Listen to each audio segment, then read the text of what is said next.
Good morning, good morning, good morning, everyone. Happy Saturday to you all. I know it's early and almost early because I couldn't sleep.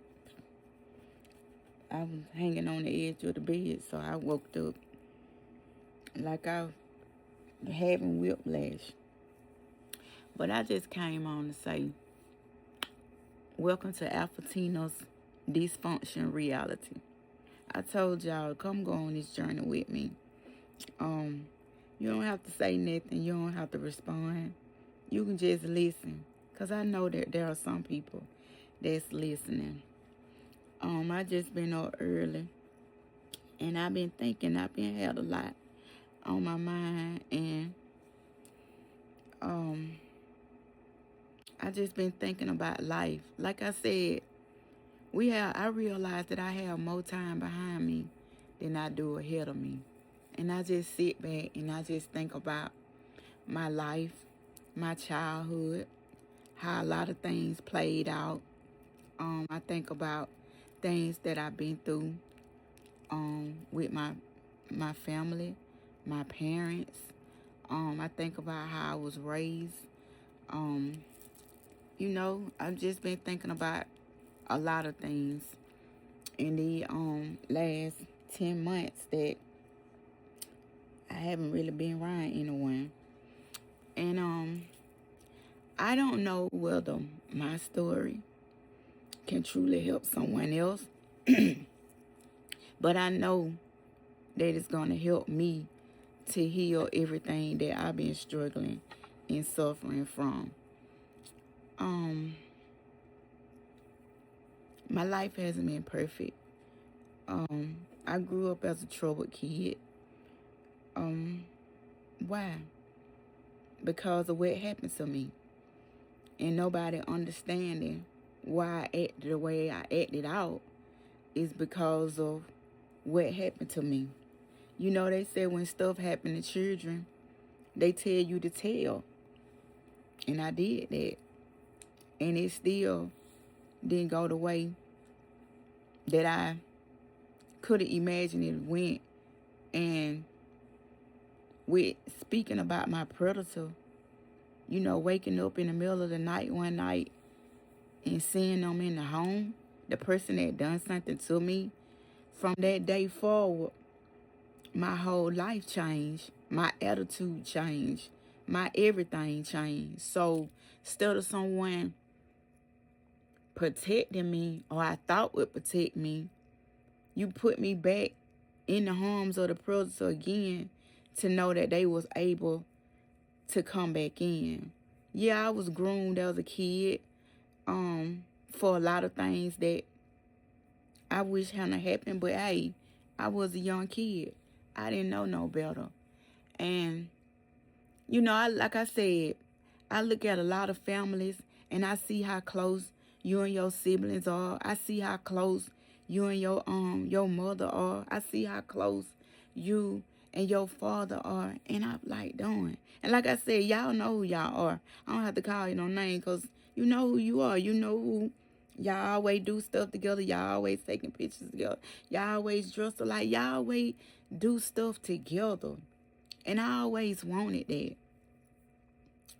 But I've never had the quiet relationship that I would want to have with my parents. But I made the best of it when I went around. I went around. I didn't always stay long, or I didn't say too much, and I didn't do too much. Cause hey, have you ever know what it feel like to be around people that you grew up with, but they strangers to you? You look at everybody weird, or it's like somebody who has lost their memory, and you be like, I don't know these people. And like I said, the last 10 months, it's gotten worse. So it's always been bad. It ain't been the best. It hasn't been the best that I would like for it to be. But the last 10 months just made it even worse. So to be like, nah, I just, And then you try to figure out, man, where all this come from? How did this happen? Why did this happen? But you know what? I had to realize God don't make no mistake. God knew whatever was going to happen before it happened. And, you know, my husband tell me, life is 90% of what happens to you. But then I guess the 10% is how you handle it, or either the 10% is what happened to you, and the 90% is how you handle it. I don't know. All I know is I have tried to make sense the last 10 months of why things happen how it happened. Tina don't bother nobody. She hardly ever come around. Then when she do come around, she in and she out. I go see my aunt, see what's going on. We sit there. We listen to gospel videos, I eat me a banana. I might take me a banana. Or I don't really worry about eating anything because I don't eat what they cook no more.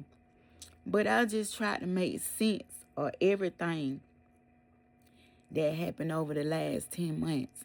And like I told y'all, the situation that happened and the whole thing that escalated, the huge argument of why a person got so angry, it didn't have nothing to do with me. But where it turned for me and what really pissed me off is when you want to throw up about my husband and how much money he's spending on me. And keep in mind, you said that before. You said conversation in front of my husband that he shouldn't have even known because he wasn't even in the picture then. And I don't know, y'all. All I know is, okay, after that situation happened, you said what you said. Because really and truly, I'm going to be honest with y'all, you really escalated the situation and took it somewhere else. I'm trying to get my food and go. But you done hauled off and ran in the kitchen trying to antagonize me with a belt. I'm 50 years old. I am 50 years old. What parent try to put their hands on their kid with a belt? And what I need y'all to understand, y'all, it was somebody standing in between us. I'm trying to get the food and go. But then you done haul off and lied on me, saying I asked you for some money. I didn't never ask you for no money. I never asked you for no money. You text me and was like, Tina, I was up all night worried about you need help. And you would rather sit there and not ask nobody to help you. Let me help you. Let me help you. And I'm going to be honest with you. I was on the phone with somebody as the text came in. And I read it to them as I'm talking to them. They were like, shh, man, for what? For them to talk about you? For them to talk about you. And y'all know what? That's exactly what happened on April the 6th. You said something that wasn't even supposed to be said, that nobody wasn't even supposed to know. But you blurted it out. But then you lied and said I asked you for it. You like, no, Tina. If you in pain, then I'm in pain. Let me give you, I don't work and I don't make the money that I used to make. But I got this money. I give it to you long as you give it back. Okay, fine. I just want to move or whatever. But then you get up in front of these people and you lie and say what you asked me for. I didn't ask you for nothing. But yeah, I told you what I needed. I told you one thing that I needed, but then I needed more. But as far as asking you, no, I just told you how much I needed. But for you to get up there and say the stuff that you said in front of them people, and y'all you're going to have to weigh it. Because get what? You're going to have to face reality. Because you're going to see every single day what you said.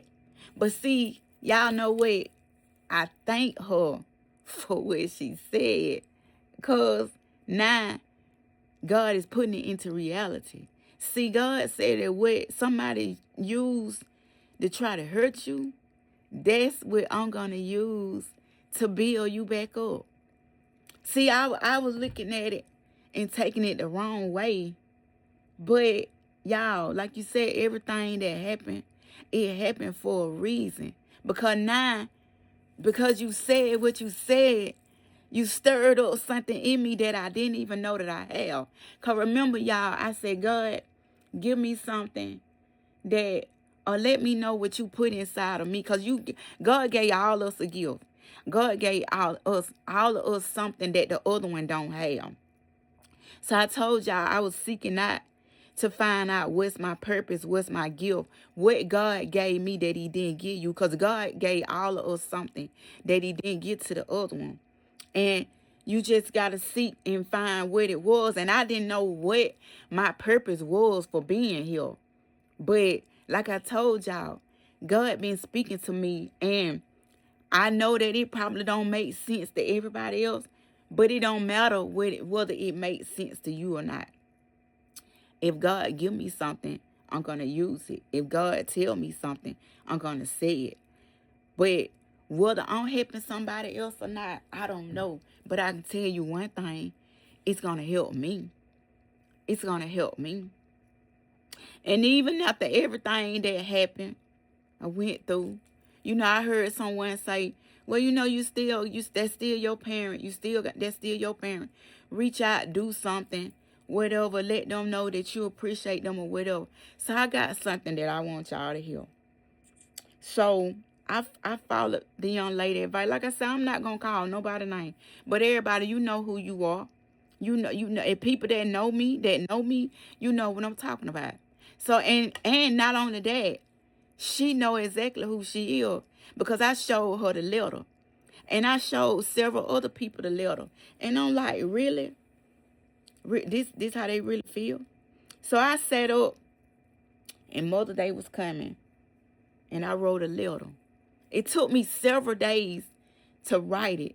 But my husband was like, babe, is that what you want to do? Do whatever you want to do. I'll take it to her. You don't got to take it to her. I'll take it to her. It took me several days. I didn't talk about nothing of the day what happened or the event. I was just speaking as a 50-year-old woman. This is what I need. This is what I don't need. This is what I appreciate. This is what I don't appreciate. Pouring my heart out in this letter of a 50-year-old woman that a parent always treat them like they're a kid. You want to run your children's life. You want to live your children's life. I'm grown. I'm never going to be that Tina that, as my aunt say, it went right if it went, Tina didn't say it was right. It was only what Tina said. I just want that Tina back. I never be that Tina. I'm the grown version of Tina. But like I said, I'm just gonna take y'all. I need y'all to go on this journey with me. I know that I'm not the only one that suffer and have an issue and had an issue with their parent all their life. I know I'm not the only one. But this is my healing journey. I told you I'm going to let you see the good, the bad, and the ugly. But I just want y'all to go on this journey with me. Because as it helped me, then I hope that it helps someone else. And I'm not sad. It's just a little hurt because it really bothered me. I never knew that it would happen like this. You never know how your life gonna have twists and turns. And like they say, it's what you how you handle it and how you take it forward or whatever. But I just want y'all to know that I've reached out. And like I said, it took me several days to write this letter. And my husband took it.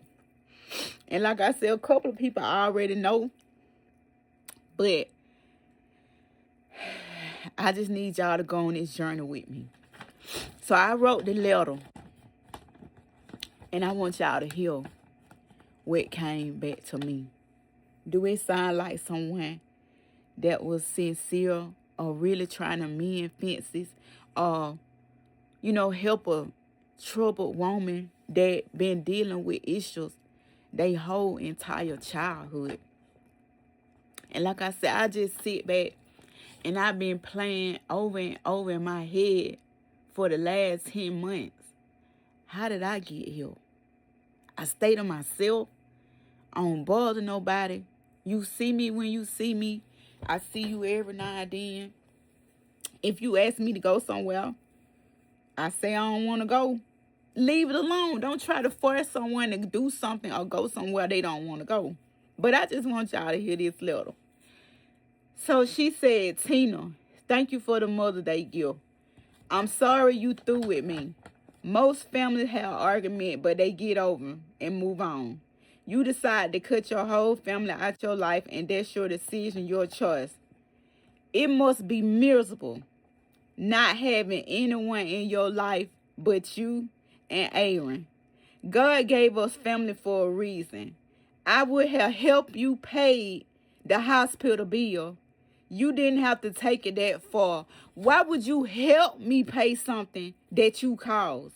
Then it said the difference between you and me is that I know I had mental problems and I got help for mine, but ain't nobody helped me. I knew I had no self-esteem, but I got therapy. Ain't nobody tried to get Tina therapy. No matter what you or anyone throws in my face, I have peace because I pray and ask God's forgiveness. Plus, I have amends. I make amends. I ask you for forgiveness because we both took it too far. I'm at peace with you not having anything to do with me. I have loved ones in my life who can forgive and forget and still love, as Jesus say. That's all you had to say. That was like a slap in my face. After the time and the effort that I put in to the letter that I wrote. So really and truly, basically, you didn't listen to nothing that I was saying in the letter about the last 50 years of the struggle that I've been dealing with. That was a slap in the face. And then for to sit up and say, you through with me. This lady told me she ain't want nothing to do with me. This lady said, I'm through with you. You my worstest kid. And I got one more thing to say. And I said, no. You done already said enough. You done said every single thing that I need to hear. It's nothing else to say. Now, keep in mind, yes, by this time, yes, I was cussing. Because like I said, the person that was standing before me, I didn't even not recognize them. They had a demon inside of them that jumped out of them into me. And then because I want to lie, you to say the last thing that you wanted to say. You tried to swing and hit me with a belt.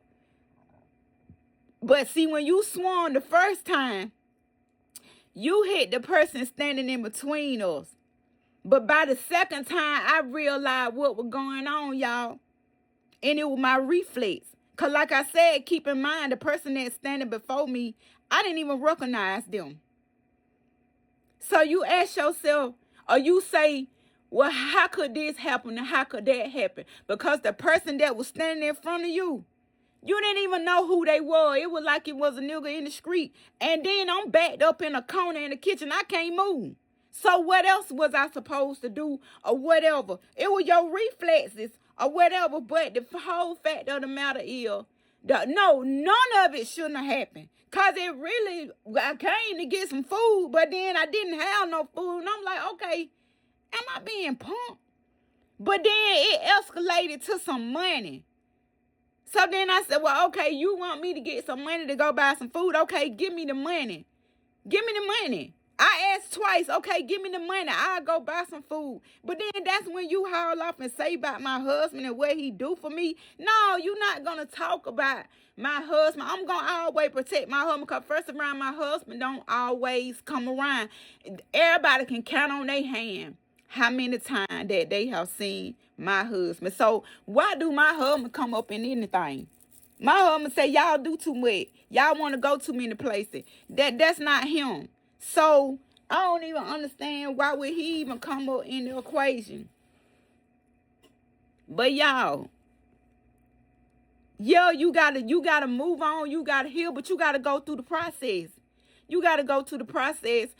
or trying to, okay, now it don't happen, but how do you move forward or whatever? And then fast forward, okay, we have been taking babies, but then you sit up and say, you separate yourself from your, no, I separated myself from you. But in order to separate myself from you, I had to separate myself from everybody else to get my sanity back. This ain't had nothing to do with everybody else.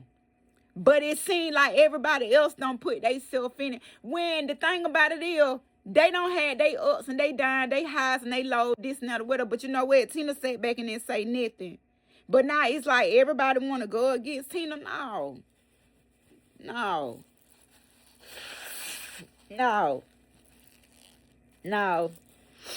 Because everybody don't have their issue, but now everybody want to make it seem like Tina the bad one. No, Tina had to go away to protect her peace, to protect her sanity. Because I don't bother nobody. I don't drink. I don't do drugs. I don't hang out in the street. All Tina do is stay home. So why do I need somebody still at 50 trying to run my life, control my life, tell me you should do this, tell me you should do that, tell me you should go here, tell me you should go there? Really? Why do I have somebody trying to control my life at 50? I don't do nothing, y'all. I don't do anything. I don't really go nowhere. When I had my injury, I stayed at home. I didn't come around people because I didn't want nobody to see how much pain I was in. I didn't want to hear no noise or nothing that was going to agitate and irritate me. And I did not want to take my pain out on someone else. So I stayed home. I stayed in the house. I stayed away. I barely could walk. I was in excruciating pain. But then you got somebody that said, let me help you, let me help you. And then because I went coming out, okay, you came to see me. I didn't get out. So you would come to see me. Yeah, you would come to bring me something to eat. Yeah, you would come and talk about everything that what I care about or whatever. Yeah, you would say, don't sit in this house and watch all this depressing stuff and get depressed, this and that or whatever. But y'all, I'm just trying to make sense of everything that happened over these last 10 months. But then at a time when there's a tragedy in the family, y'all still cut me out. And then you lie to folks and make it seem like, oh, Tina being Tina just didn't want to come around. Y'all didn't give Tina the opportunity because get what? Y'all didn't tell Tina. Not one single person told Tina, text Tina. You ain't have to call me, you text. They text. You ain't have to call me, you could have texted me. But not one single person told Tina. The whole time, people were looking like, well, Tina, because Tina didn't even know. And then, like I said, Tina even reached out or whatever. But then even when my brother asked him for Tina, nobody still said Tina. Nobody still never text Tina. I had to find out through a screenshot. I had just woke up. I didn't even know nothing about it. But then y'all want to make it seem like it's Tina? So you got to ask yourself, is Tina really the problem? Because Tina ain't been there for 10 months. And I guarantee you it's still been arguments. I guarantee you that it's still been BS. I guarantee you it's still baby mama drama. I guarantee you it's been all of that for the last over 10 months and 2 weeks. But y'all want to say Tina the problem? Tina bagged off. And Tina ain't never had a problem with backing off. But like I said, y'all, this just what I'm thinking about, this morning. Just look back over your life and just look back over the events that played out or whatever. How I get blamed for everything. I walked into something I had no idea that I was even finna walk into. I done been through something that I didn't even know I was going to go through. But see, like I said, over a year ago, when God said, tell your story, just speak, or whatever, I'm like, you want me to do what? You want me to what? You want me to go well? I didn't know all this when the devil was on me that day and said you ain't going to make it to see your birthday. I don't know why you worrying about it. I ain't know no storm was coming. I ain't know the devil was going to be on me bad. But y'all, I know that I'm gonna get through this. I know that I'm gonna get through this. I know God is good. I know God is able. I'm putting my trust and faith in Him. And even though, you know, sometimes your family can be the worst one, and then not only that, people can sit up and have an issue with you. You don't even know they have an issue with you because you ain't did nothing to them personally. And then on top of that, I thought I had a breakthrough almost 2 years ago when I sat and I talked to my sibling and I cried to them about what was really going on or how I felt or whatever. You stated how you felt, this and that or whatever. We said we were going to sit down and have a conversation, but it never did happen.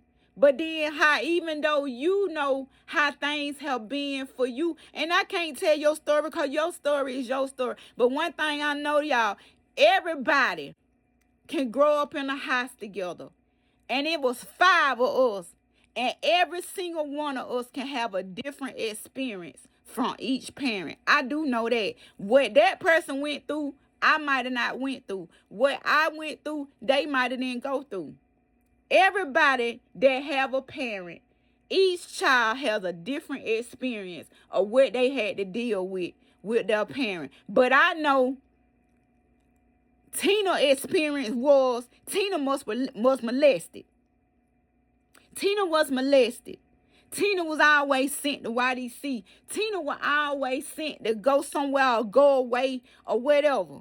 And the moral of the story is, yes, Tina acted out as a kid because of what she saw after the fact that she told. Yes, I argued, I fuss, I fight, I cuss, I this, I that, because I told someone that somebody hurt me. And to look up in the middle of the night and they there. And Alpha Tina has been different ever since then. Ever since then, Alpha Tina was a different kid. But y'all have a good morning. Y'all have a good day. But this is my story. And like I said, I want to take y'all on the journey of the good, the bad, and the ugly. I know that I am not the only woman that have grew up her whole entire life and had an issue or argument or disagreement or something or fight or something with their parent. I'm not the only one. And I hope that you don't have to say nothing, but just listen to my story. I know I can't be the only one, but I want to help somebody. We help one another. But like I said, this is a part of Tina dysfunctional reality. I want y'all to go on this journey with me. Y'all have a great day. Y'all be safe. I love you. But the words that you said, you're going to have to see it every day. You're going to have to see it every day because you said it. You're going to have to see it every day. And you know what? You're going to have to take accountability and you're going to have to own up to it. You said it. And somebody said, well, why this keep being shown or why that keep being shown? Because you said it. You going to have to own up to it. You know everybody say your words are powerful. Your words are powerful. And because of your word, God said, I'm going to turn your pain into a purpose. Y'all go on. Have a great day. I love y'all.